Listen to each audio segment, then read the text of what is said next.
na nandyan siya para sa atin. Mahal tayo ng Panginoong Hesus. Hindi niya tayo hinayaan na sa mga pagsubok nating naranasan, hindi niya tayo hinayaan hindi magwagi sa laban. Sabi ko sa sarili ko, mamahalin ko, aalagaan ko, at pakakasalan ng babaeng ibigay sa akin sa Panginoon. At andito ka na sa harap ko, to become my wife. This was our fire, still burning, every emerald.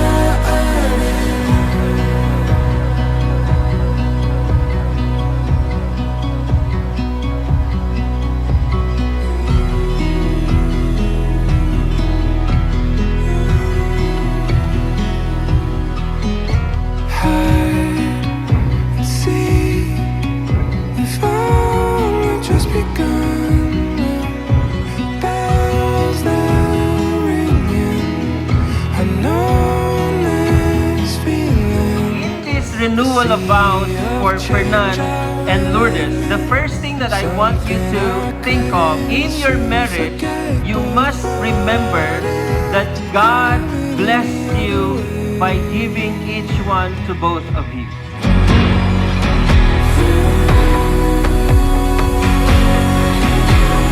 This was that right place and that right time, standing on the front lines. This was our fire, still burning, every emerald.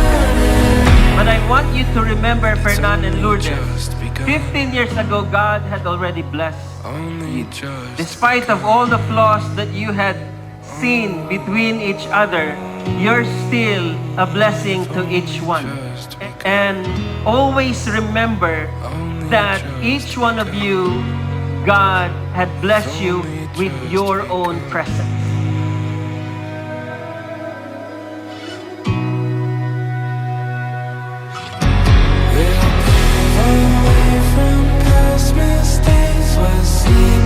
Hindi dumaan ang araw na hindi natin napag-uusapan ng kasal.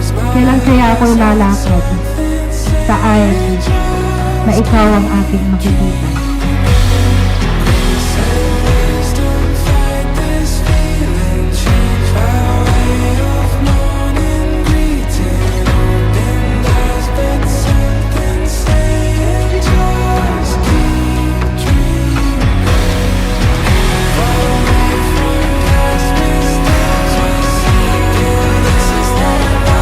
That God been so good to both of us.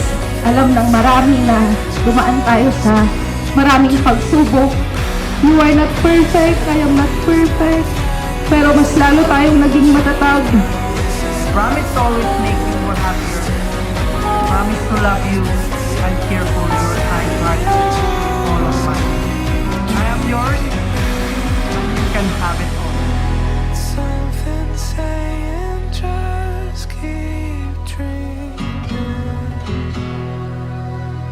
Something saying don't stop dreaming. I promise that no matter life may bring for both of us sa ating pamilya, sa ating mga anak, I will always be here for you at sa ating mga anak. I will do everything for the rest of my life. I love you so much, Fernando.